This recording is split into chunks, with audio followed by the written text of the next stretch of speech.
A paz do Senhor Jesus, eu sou o pastor Domingos Marcelos, da Igreja Batista em Vital, Brasil, e nós estamos de volta aqui para o nosso quinto encontro desse curso de discipulado. É sempre importante lembrar o livro que nós estamos usando como base, o livro Deus Não Tem Netos, do pastor Domingos Jardim, e é muito importante que você consiga adquirir o livro para desenvolver melhor os seus estudos. Bem, na última aula, nós falamos sobre a proposta de Jesus em discipular pessoas improváveis, a escolha dos seus discípulos que ia completamente contra aquilo que era o padrão para se escolher discípulos em Israel, e a proposta que nós temos, da mesma maneira, discipular pessoas que são pessoas improváveis de acordo com a nossa sociedade. Bem, vamos continuar então? O quinto capítulo vai falar sobre discipulado e continuidade. Hoje nós vamos abordar a importância da continuidade do discipulado no ministério, na vida da igreja e na vida do discípulo também. Vamos ter alguns exemplos que nos mostram a importância de ter um sucessor, alguém que vá além da gente. E eu quero ler com você um trecho que o autor destaca. Uma das premissas do discipulado 1 a 1 é levantar um sucessor que dê continuidade à missão de fazer novos discípulos. Esses discípulos, eles são nossos discípulos, mas acima de tudo, são discípulos do Senhor Jesus. O discipulado precisa apontar para Cristo. Foi ordem do Senhor Jesus que nós fizéssemos discípulos em todo o tempo. Durante o processo de discipulado, é possível que o discípulo cometa erros, pecados. Nós somos pecadores. Por isso é importante saber como aplicar correções adequadas para que esse processo não seja interrompido. Vamos ver agora algumas correções inadequadas que foram aplicadas na Bíblia, trazendo prejuízos para o desenvolvimento do discipulado. Uma correção inadequada pode interromper a caminhada, trazendo prejuízo para ambos os ministérios. Veja o que o autor destaca. Durante o período da caminhada 1 a 1, é possível que o discípulo cometa erros e pecados. Se descartarmos o discípulo por causa disso, possivelmente estaremos sepultando, no mínimo, 2 ministérios, o nosso e o do nosso discípulo. O dele, com toda certeza. O primeiro exemplo que o autor destaca é a história entre o relacionamento de Eliseu e Geazi, registrada em 2 Reis, capítulo 20, versos de 20 a 27. Geazi é o servo de Eliseu, e conta a história que no episódio em que Eliseu cura Naamã, ele não aceita nada de Naamã. Geazi, com o seu coração ganancioso, não se conforma com isso. E enquanto Naamã está indo embora, ele vai atrás de Naamã e conta uma história, inventa uma história para tentar arrancar algo de Naamã. Ele consegue. E quando ele volta para casa com o dinheiro e vai se encontrar novamente com Eliseu, Eliseu então o questiona sobre o fato de ter abordado Naamã, quando ele mesmo, Eliseu, não recebeu nada em troca. Eliseu então ali aplica uma correção severa sobre Geazi, uma maldição. Olha o que diz o texto de 2 Reis, capítulo 5, verso número 27. Portanto, a lepra de Naamã atingirá a ti e a tua descendência para sempre. Então Geazi saiu leproso da presença dele, branco como a neve. Eliseu aplica um castigo severo. Ele coloca uma maldição sobre a vida de Geazi e toda a sua descendência. Com isso, ele interrompe um processo de discipulado e Eliseu acaba não tendo um sucessor. Isso é muito grave, porque a unção de Deus que estava sobre Eliseu acaba indo para a sepultura com ele. O lugar da unção não é na sepultura, é sobre a cabeça dos nossos discípulos, continuadores da missão que Jesus começou. Precisamos entender que todos falhamos. Os discípulos vão falhar, como nós falhamos, como os discípulos de Jesus falharam. Mas isso não pode ser para nós um motivo de afastamento, de desistência. Nós precisamos ter o olhar de amor e de renovação, da mesma maneira que Jesus teve. Se o nosso discípulo errar, devemos seguir estes passos, corrigir a atitude errada com amor e firmeza, abençoar o destino, né? E, na hora certa, restaurar o ministério dele. No Novo Testamento também temos um episódio bem conhecido, quando João Marcos, o apóstolo Paulo e Barnabé estão fazendo viagens missionárias. João Marcos havia desistido no meio da sua primeira viagem e, com isso, o apóstolo Paulo decide não dar a ele uma segunda chance, levando em outra viagem. Barnabé, como sempre cuidadoso, da mesma maneira que tinha feito com Paulo, decide ficar com João Marcos, cuidar dele, discipulá-lo e levá-lo consigo, desenvolvendo aquele jovem, porque via nele um grande potencial. Então nós sabemos que João Marcos acaba se tornando o escritor de um dos evangelhos, mostrando o quanto ele era importante na vida da igreja.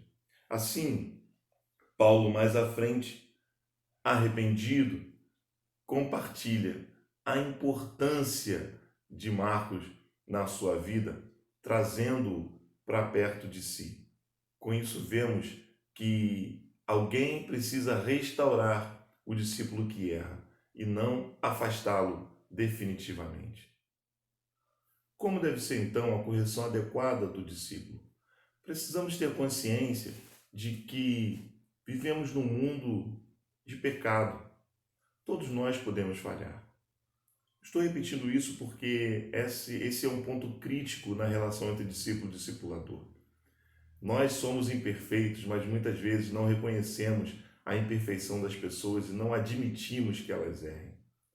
A igreja é um lugar de pessoas pecadoras e constantemente vivemos crises de relacionamentos por causa disso, o que não deveria ser um empecilho para o desenvolvimento dos nossos relacionamentos acaba o sendo, porque sempre olhamos para as outras pessoas com a expectativa de que elas não vão falhar. A igreja não é um museu de santos, é um hospital para pecadores que precisam ser salvos, tratados, curados, libertos e discipulados.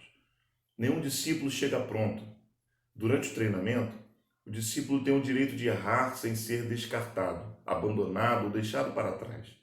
Um grande exemplo é a relação que houve entre Jesus e seu discípulo Pedro.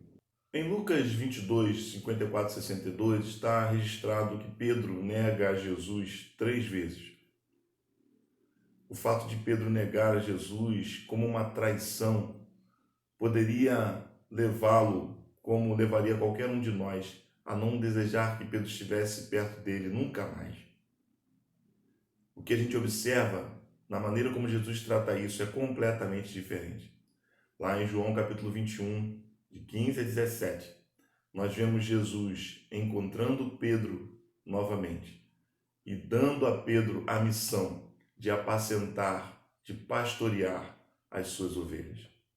O que Jesus faz com Pedro é entregar o ministério precioso do pastoreio àquele homem que havia falhado. Com isso, Pedro é encorajado a se tornar o grande evangelista, a grande referência dos cristãos naquele momento. Ele se torna um grande líder, o homem que prega ali no registro de Atos capítulo 2, porque a falha que cometeu foi grave, mas a restauração produzida pelo Senhor Jesus foi ainda maior. Esse é o nosso principal exemplo. Pedro negou Jesus 3 vezes, mas em nenhum momento Jesus desistiu dele.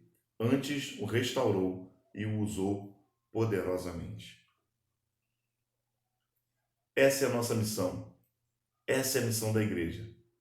Pegar pessoas improváveis, tratá-las, restaurá-las, curá-las, discipulá-las, transformá-las em discípulos de Jesus, homens e mulheres de Deus, que vão avançar na obra do Evangelho.